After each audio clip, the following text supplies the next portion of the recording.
날씨가 무덥더라도 믿음으로 사시고, 또 건강이 안 좋더라도 믿음으로 이겨내시고, 또 마음에 하나님 주신 성령 충만으로 이 기쁨과 감사를 잃어버리지 않고 살 수 있게 되기를 하나님의 이름으로 축복합니다. 세상은 자꾸 시험거리들, 풍랑거리들, 문제거리들 우리에게 막 가져다 줘요. 이게 건강일 수 있고 경제일 수 있고 사람 간의 트러블, 갈등의 문제일 수도 있고, 이게 자꾸 우리인데 자꾸 우리의 기쁨을 빼앗아가고 평안을 빼앗아가고 감사를 빼앗아가고 믿음을 빼앗아가려 한단 말이에요. 그걸 우리가 알고 하나님 평안한 마음을 주세요, 담대한 마음을 주세요, 기쁜 마음을 주세요, 평안의 마음을 주세요, 하나님 나를 건강하게 해주세요, 기도하면서 시인하고 선포하고 외치면서 살아갈 수 있게 되기를 바랍니다. 예수님이 하신 사역은 크게는 두 가지로 딱 정할 수 있어요. 그게 뭐냐? 첫째는 12제자를 훈련시킨 거예요. 12제자 삼는 일을 했어요. 예수님 수많은 군중을 막 이게 제자 삼은 게 아니에요. 12제자를 삼은 거예요. 이 12제자가 또 70문도가 되고 70문도가 120문도가 되고 120명이 나가서 그냥 성령을 받고 막 이들이 막 복음을 전해버리니까 전 세계로 복음이 뻗어나간 거예요. 예수님은 12제자 제자 훈련하는데 이 첫째 예수님의 사역이 있었다, 이렇게 볼 수 있어요. 두 번째 예수님의 핵심 사역은 뭐냐면 십자가 지는 사역을 하신 거예요. 이 십자가를 지심으로 인류를 구원하는 거예요. 이 사역을 하신 이 두 가지라고 이렇게 볼 수 있어요. 그럼 이 두 가지를 하는 이 지표 아래에 12제자를 제자 삼고 이 십자가 지는 이 사역을 하는 이 밑에 뭐가 있었냐면 예수님이 일상생활이 있었을 거 아니야. 그럼 예수님 일상생활은 어떻게 했느냐? 일상생활의 사역은 5가지로 이렇게 생각해 볼 수 있어요. 첫째는 말씀을 전하는 일을 하셨어요. 말씀을 가르치는 일을 하셨어요. 이 천국 복음을 이 시인하고 선포하는 일을 하셨단 말이에요. 천국 복음을 가르치는 일을 하셨다.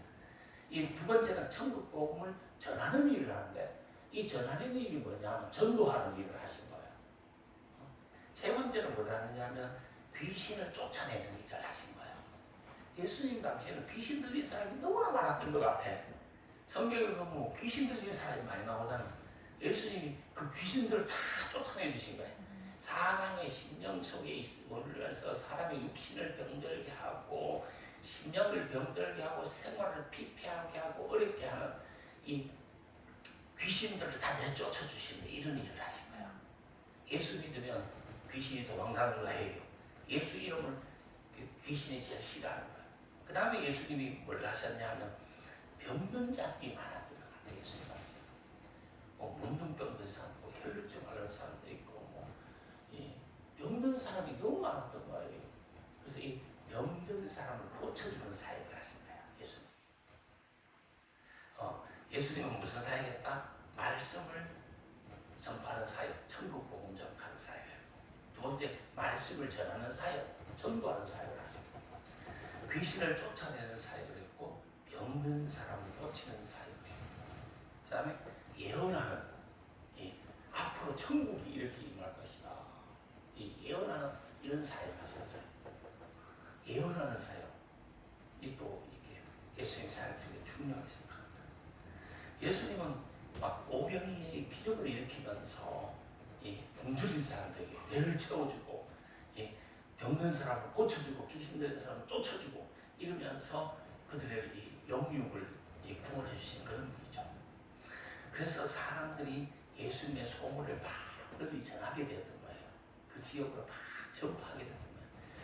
예수님이라는 분이 있는데, 나사렛에 예수님이라는 사람이 있는데 그 사람은 막 천국 복음을 전하시는데, 그리고 막 이 사람들이 막 몰려드는데 귀신도 쫓아내는데 병도 고쳐내는데 막 보리떡 5개와 물고기 2마리로 5,000명을 먹고 12광주리를 남겼대. 막 이러면서 소문을 낸 거야. 그 소문을 듣고 사람들이 막 몰려든 거예요. 근데 어느 날 이 예수님이 가이사 빌립보라는 지역에 가신 거예요. 여기 가시기 전에 무슨 일이 있었느냐 하면 세례 요한이라는 사람이 있었는데 이 헤롯 왕이 세례 요한을 목을 못 잘라버린 거야. 그러니까 초대교회가 얼마나 놀랐겠어요. 아니 예수 잘못 믿다가 목 잘리는 수가 있다. 이 헤롯이 왜 세례 요한의 목을 잘랐느냐 하면 그 딸이 있었는데 딸이 생일날 이렇게 춤을 추면서 막 헤롯 왕을 기쁘게 한 거야. 그래 뭐 해줄까요? 내가 너에게 뭐 해줄까? 이러니까 세례 요한 목을 잘라주세요. 이러니까 목을 잘라가지고 제발에다 먹어가 준 거예요. 아니 생일 선물이 무슨 목 잘라가지고 그러니까 준대. 그런 선물을 헤롯이 왜 그런 짓을 했느냐 하면 내 말을 안 듣고 너희들이 까불다가 너희들도 목을 잘릴 수가 있다. 이걸 보여주기 위해서 한 거예요. 요 일이 있고 예수님이 어디로 갔냐면 가이사 빌립보라는 지역에 가신 거야. 거기 갔는데 그 지역은 어떤 지역이었느냐 하면 바알을 숭배하는 지역이었어요.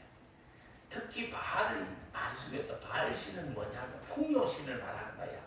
뭐 예를 들어서 농사가 잘 되고 먹을 것이 풍성해지고 자식 많이 놓고 다 산이잖아. 이 풍성해지는 거 이걸 섬기는 풍요의 신이 바알 신이었잖아. 이걸 섬기는 신이었어요. 그냥 사람들이 하나님에 대해서는 관심이 없었고 그냥 먹을 거 많고 그건 많이 낳고 이거 되면 좋은 이것만을 생각하는 신이 바알 신이에요. 그게 이 빌립보 가이사 지역의 팽배 또 다양한 헬라 문화의 그 산당들이 집결해 있는 그런 장소였어요. 특히 그런 골목 있잖아요. 보면 무당집 많은 산당이 많은 그런 동네였단 말이에요. 우리나라 같은 어디를 말하겠어요? 그런 동네마다 그런 지역이 있잖아. 어느 지역 가면 무당집 많은 정보로 가는 집 많은 그런 골목 있잖아. 그런 지역이 가이사 빌립보 지역.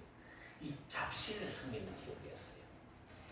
그 지역은 어디였느냐 하면 예루살렘에서 한 120km 북쪽으로 이 팔레스타인의 북쪽 끝부분에 있어요. 그 자기들 팔레스타인 지역이 있었을 거 아니야. 그 지역에서 북쪽으로 끝부분에 위치한 그런 지역이 가이사라 빌립보 지역이었어요.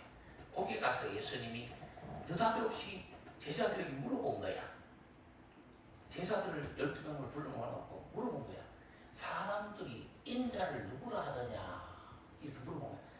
요 다른 성경에 보면 사람들이 인자를 누구라 하더냐 이렇게 물어본 것이 아니라 사람들이 나를 누구라 하더냐 이렇게 물어본 거예요. 그러니까 막 제자들이 나름대로 막 대답을 한 거예요. 어떤 사람은 세례요한이라고 합니다. 어떤 사람은 엘리야라고 합니다. 어떤 사람은 에레미야라고 합니다. 어떤 사람들은 선지자 중에 한 사람이 죽었다가 살아난 사람이라고 합니다. 이렇게 대답을 하고 있었어요. 그때 예수님이 또 물어본 거예요. 그럼 너희들은 나를 누구라고 하느냐? 너희들은 나를 어떻게 생각하니? 이렇게 물어봐요. 그때 제자들이 답을 못했어요. 12명이 거기 있었지만 답을 못하고 있을 때 베드로가 딱 대답을 하는 거야. 베드로가 뭐라고 했냐면 주는 그리스도시요 살아계신 하나님의 아들이십니다. 아멘. 이렇게 말한 거야. 그러니까 올커니 베드로 니밖에 없다. 바요나 시몬아 네가 복이 있다.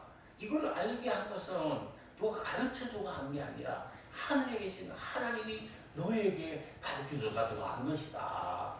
이렇게 하면서 너가 복되도다. 너의 이 신앙 고백 위에 내가 교회를 세우겠다. 아멘. 이렇게 하면서 베드로를 엄청 칭찬해줘 본 거야.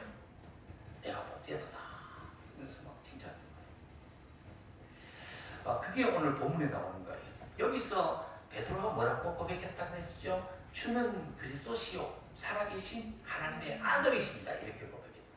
이걸 쪼개서 성경을 살펴보면 주는 이런 단어가 여기서 주는 주인님, 왕님, 당신 이런 뜻이 있어요. 다시 말하면 이 주인님은 그리스도시요 하나님의 아들이십니다. 왕만이 그리스도시요 하나님의 아들이십니다.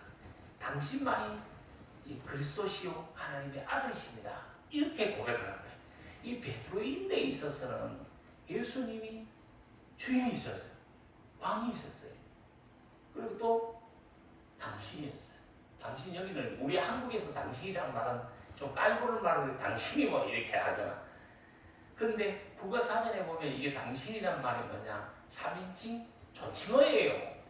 그러나 통상 우리가 쓰이는 한국 문화권에서 당신이라고 하면 큰일 나는 거야. 내가 집사님인데 당신이 하면 집사님 엄청 하는 거예요. 근데 요 국어사전적인 의미는 이 당신이라는 말은 3인칭을 높이는 말, 높임말이 당신인 거야. 아버지가 돌아가셨다, 당신이 뭐 이렇게, 어머니가 돌아가셨다, 이 당신이 돌아가시고, 이렇게 극존칭으로 원래 써야 되는 건데, 한국 문화권에서 당신 하면 사음 붙는것밖에 안 되잖아. 시비 붙는 이런 약간 이렇게 낮추어서 이렇게 막 함부로 대하는 예의 없는 그런 단어로 쓰이지만, 이 성경에서 이 주라는 단어도 역시 당신이라는 단어의 뜻이 있는 거예요. 당신만이 이 그리스도시요 살아계신 하나님의 아들이십니다. 이 말이다. 당신이라는 말을, 주라는 말을 번역하면, 원어를 번역하면 주인님, 왕님, 당신, 이런 말. 베드로 자신에 있어서는 예수님이 주인이셨어요. 왕이셨어요. 정말 높이 섬기고 있는 당신이었어요. 이 하대하는 당신이 아니라 높이 섬기고 있는 당신이었다 이 말이지. 그래서 주는 이 말. 여기 또 주는 그리스도시요. 두 번째 그리스도시요. 이 그리스도라는 단어는 히브리어예요. 이건 뜻을 번역하면 기름 부은 받은 자, 또 메시아, 이런 의미가 있는 거예요. 이 구약 성경에 보면 기름은 누구에게 부었냐면 왕이나 제사장이나 선지자를 세울 때 기름을 부은 거예요. 왕 세울 때 기름 부어 가시고, 제사장이 세울 때 기름 부어 가시고, 선지자에게 기름을 부으시는 거예요.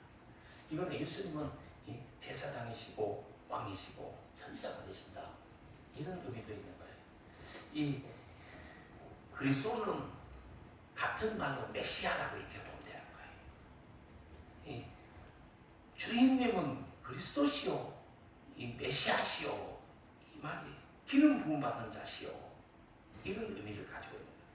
이 베드로가 이 말을 할 때 그 어떤 의미가 있냐면, 예수님만이 길이요 진리요 생명이신 참 구세주이십니다. 이런 신앙의 고백이 바로 주는 그리스도시요, 이 단어가 되는 거예요. 이 살아계신 하나님의 아들이십니다. 이 고백도 엄청 중요한 거예요. 예수님을 가르쳐서 살아계신 하나님의 아들이라고 이렇게 고백하잖아요. 이 예수님 자신을 인자라고 이렇게 표현했잖아요. 인자는 이 다니엘서 성경에 보면 이 뭐라고 하냐, 하나님의 아들을 인자라고 한 거예요. 여기서 살아계신 하나님 아들이다. 살아계신 하나님이다. 지금도 역사하시고 창조하시고 섭리하시는 분이, 살아계신 분이 하나님이시다 이 말이에요. 하나님은 죽은 하나님이 아니시다는 거죠. 이 관념 속에 있는 하나님이 아니시다는 거죠. 살아 운행하신 하나님, 살아 창조의 역사를 하고 계신 하나님, 살아서 구원의 역사를 계속하고 계신 하나님, 이 역사의 수레바퀴를 돌리시는 하나님이 곧 지금 계시다는 거죠. 살아계신 하나님을 섬기는 거야. 이 하나님이 살아계신다. 하나님 살아계신다. 이게 믿어지는 것도 정말 기적이에요. 세상에 많은 사람들이 하나님 없이 살잖아. 그냥 지 인생을 지 멋대로 막 살고 지 혈기로 살잖아. 지 방법대로 살잖아. 근데 베드로가 살아계신 하나님, 이걸 고백한 거예요. 살아계신 하나님은 역사를 지배하고 다스릴 수 있고 인류 역사를 기록하시는, 내 인생사를 기록하시는 하나님, 우리 교회사를 기록하시는 하나님, 이분이 하나님이 계시다는 거예요. 나를 구원하시기 위해서 내 인생에 이해할 수 없는 고난도 주시고 풍랑도 주시고 파도도 주시고 어려움도 경험하게 해주셔가지고 내 영혼을 구원하시고 나에게 천국을 주시고다, 이 나를 인도하고 계신 하나님, 살아계신 하나님이시단 말이에요. 이런 분이 있었어요. 목사님, 하나님이 살아계시다면 내 인생은 왜 이렇게 과거가 힘들었어요? 현재도 힘들어요. 힘든 일이 없으면 예수를 안 믿는다니까. 예수를 안 믿었다니까. 천국을 얻지 못했다니까. 이 영원한 천국을 주시기 위해서 인생에 풍랑을 주시고 고난을 주시고 환난을 주시고 시험거리들을 주시는 거예요. 그래서 예수를 믿도록 하고 예수를 더 깊이 살피게 하고 예수님과 동행하게 만드는 거예요. 그래서 천국을 주시고자 하는 거예요. 그 섭리하신 살아계신 하나님 있다니까. 그 우리가 그런 말을 하잖아요. 나쁜 짓 많이 한 사람은 하나님이 살아계시지. 하나님 살아계시다고. 하나님 손보신다고. 막 이렇게 하잖아요. 지금도 하나님 살아계신 하나님이시다. 우리가 이걸 믿어요. 하나님이 어떤 분인가? 살아계신 하나님.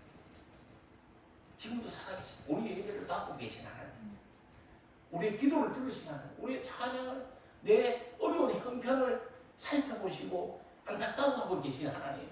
나를 은혜 베푸시고 나를 축복하시는 하나님. 이분이 계시다는 거지. 그 우리가 뭐 대한민국 사람들은 죽어도 빽빽거리다 죽잖아. 빽빽하다 죽잖아. 우리가 아무 빽이 없더라도 살아계신 하나님이 나와 함께 하시는 거예요. 이 믿음으로 사는 거예요. 힘을 내세요. 하나님이 축복 주실 거예요. 하나님 도와주실 거예요.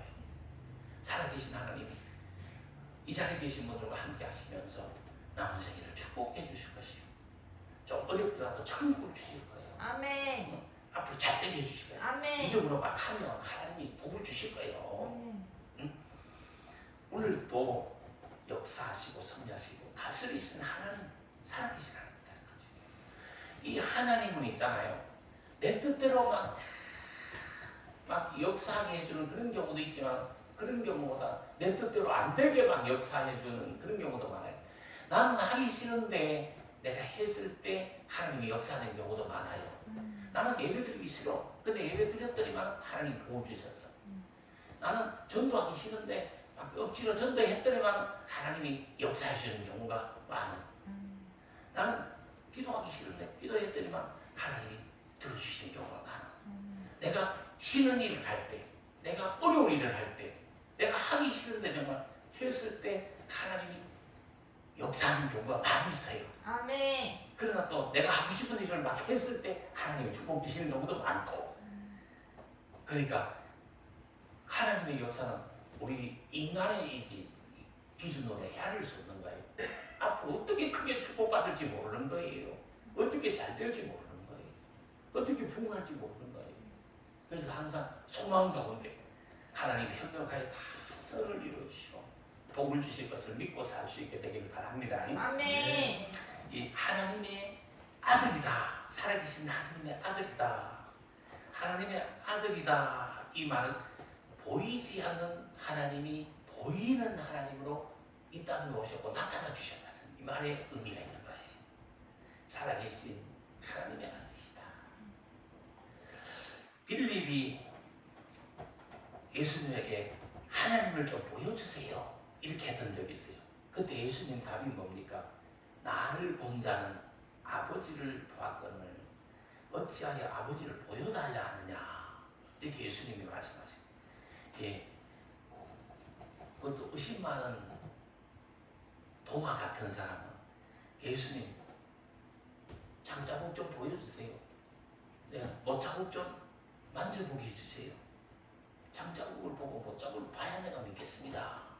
이렇게 했는데 예수님은 보지 못하고 믿는 자가 더 복되다. 너는 꼭 봐야 믿냐? 너는 꼭 만져봐야 믿냐? 보지 못하고 믿는 자가 더 복된 자다. 이렇게 말씀하신 거예요. 주는 그리스도시요 살아계신 하나님의 아들이십니다. 예수님이 메시아십니다. 예수님이 구세주십니다. 알고 믿고 고백한 것이에요. 이 참된 신앙의 고백은 예수님을 크게 기쁘시게 하고 크게 칭찬을 받았어요. 그리고 얼마나 칭찬받아? 너가 복된 사람이다. 너가 복되도다. 이런 복을 받은 거예요. 이 참된 신앙의 고백은 엄청 중요한 거야. 우리가 신앙생활하면서 신앙 고백이 명확하고 분명해야 되는 거예요. 아멘. 이 사람이 줏대가 없으면 안 되는 거예요. 이게. 사람이 뼈대가 없으면 안 되는 거예요. 사람 벨이 있어야 될 거 아니에요. 사람이 뭔가 있어야 사는 거지. 근데 신앙생활은 참된 신앙의 고백 이게 있어야 되는 거예요. 이 명확한 신앙의 고백, 확고한 신앙의 고백 이게 있어야 된다는 거지. 인생은 이왕에 풍랑이 많아. 인생은 이왕에 파도가 많아. 이 풍랑, 파도, 핍박, 환난, 어려움을 당할 때 신앙의 고백이 명확해야 된다. 아멘.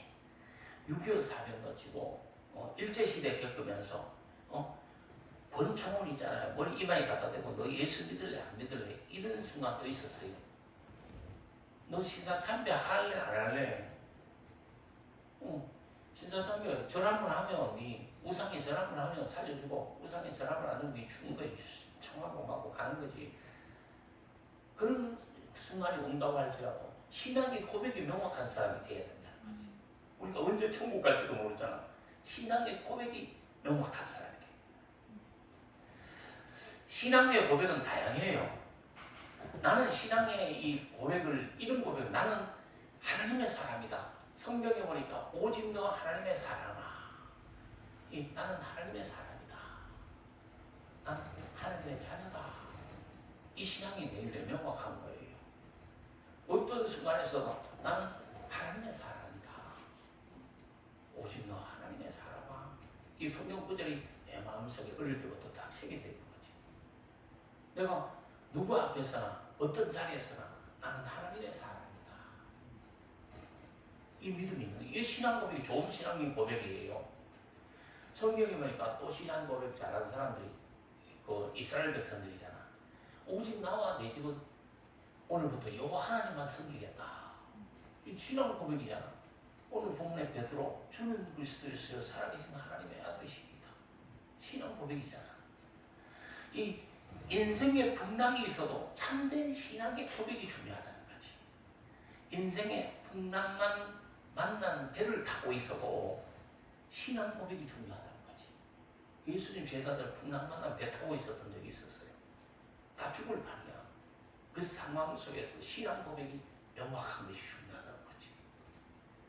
건강 문제가 있고 경제 문제가 있고 대인 관계가 꼬이고 설계 문제가 있어도 환경이 어렵고 상황이 어려운 그런 순간이 있더라도 내 신앙의 고백을 명확하게 합니다. 이게 안 되는 거예요, 사람들이. 우리나라에 기독교인이 많다고 하지만 세상 속에서 내가 정말 예수 믿는 사람이다. 나는 하나님의 사람이다. 이걸 나타내고 사는 사람이 거의 없어요. 내가 3년간 군생활을 했어요. 요즘은 군 기간도 짧지만 3년간 특공대 가가지고 내가 죽을 고생을 했어요. 그런데 3년간 같이 먹고 자고 있지만 기독교인인 줄은 몰랐고 내가 제대할 때 알았던 사람들도 있다니까. 3년간 몰랐는데 지금 엄마가 미워하는데 엄마가 권사님이 해. 아니 누구 막 난 교회도 안 다니고 너 3년간 교회도 안 다니고 너 10분에서 나쁜 짓 막 다 했는데 그 엄마 권사 만나 내가 그래 권사 와줘요. 그래 내가 대통령이 그냥 해버렸어요. 그러면서 내가 교회 갈 때 이 새끼 좀 보초도 대신 서주하지 말이야. 그러면서 내가 되게 모욕했던 적이 있어요. 그러니까 세상 속에서 여러분이 나갔어서 나는 예수 믿는 사람입니다. 나는 하나님 믿는 사람입니다. 내 아버지는 하나님 아버지십니다. 나는 잘 될 사람입니다. 나는 복 받을 사람입니다. 왜? 만복이 그러니 하나님이 나의 아버지십니다. 이 땅에 내가 뭐 가진 거 내세울 거 없어요. 그러나 하나님이 나의 아버지시세요. 하나님은 만복의 근원이 있어요. 하나님은 앞으로 나를 축복해 주실 거예요. 나를 도와주실 거예요. 인간 기준으로 세상 기준으로 나를 보지 마세요. 하나님 아버지께서 나를 복 주실 겁니다. 아멘. 이런 밤이 되고 믿음으로 사는 게 이게 중요한 거지. 아멘. 신앙 고백을 분명히 하는 사람이 되어라 이 말이지. 오늘부터 어떤 사람 앞에서도 어떤 자리에서도 나는 예수 믿는 사람이다. 이게 중요한 거예요. 예를 들어서 술자리에 내가 갔어요. 그냥 한 잔씩 합시다. 위하여 한번 해야 되는데 한 잔씩 합시다. 그때 당당하게 나는 예수 믿고 교회 다녀요. 나 집사예요. 그러니까 나는 음료수를 할게. 음료수 부어. 음료수 한 잔 받아가지고 같이 하나님의 영광을 위하여, 건강을 위하여 하고 그냥 다른 사람 술 먹을 때 자기는 음료수 마시면 되잖아. 그런데 눈치 봐가지고 술을 먹어야 되나 말아야 되나 먹어야 되나 말아야 되냐 어쩔 수 없이 술을 받아 먹는 사람이 있고 말도 못하고 내가 예수 믿는 거 말도 못하고 그런 사람 있잖아. 술자리에 가서도 내가 술자리에서 나 예수 믿는 사람이에요. 하나님 믿는 사람이에요. 한 잔 주세요. 그럼 주는데 술을 주지 말고 나는 음료수를 주세요. 음료수 한 병 더 시키면 되잖아. 난 콜라 좋아하니까 콜라 주세요. 난 사이다 좋아하니까 사이다는 술하고 색깔이 같잖아. 난 사이다로 주세요. 그래서 자기가 먼저 사이다 한 병 시켜가지고 자기 병에 팍 부어 자기 잔에 부어가지고 우리 작은 잔에 뭐가 되냐 큰 잔에 먹자고 했어요. 그냥 전부 큰 잔에 한 잔씩 부어요. 너는 소주 한 잔씩 다 붓고 나는 콜라 한 잔 부어가지고 자 내가 위하여 한번 할게. 우리 하나님의 영광을 위하여 건강을 위하여 건배 한번 합시다. 이러고 딱 한 잔하고 딱 자기 콜라 먹으면 되잖아. 근데 거기서도 예수 믿는 사람은 못 밝히는 거야. 그러니까 매일 술도 못 먹는 새끼 빙시 쪼다 새끼 하면서 지탄을 받는 거예요. 그리고 그냥 그런 자리가 혹시나 그런 자리가 있더라도 그렇게 하라 이 말씀이. 뭐 군에뿐만이 아니라 사회 속에서도 역시 마찬가지다. 나이가 드신 분들도 내가 예수 믿는 사람이다. 나는 하나님의 사람이다. 이 정체성을 가지고 있어야지. 누가 뭐라 하더라도 나는 하나님 믿는 사람이에요. 오직 나와 내 집은 요거 하나님만 섬기는 집이에요. 우리 집은 지금은 어렵고 지금은 가난하지만 복받을 집이에요. 하나님이 우리 집에 계세요.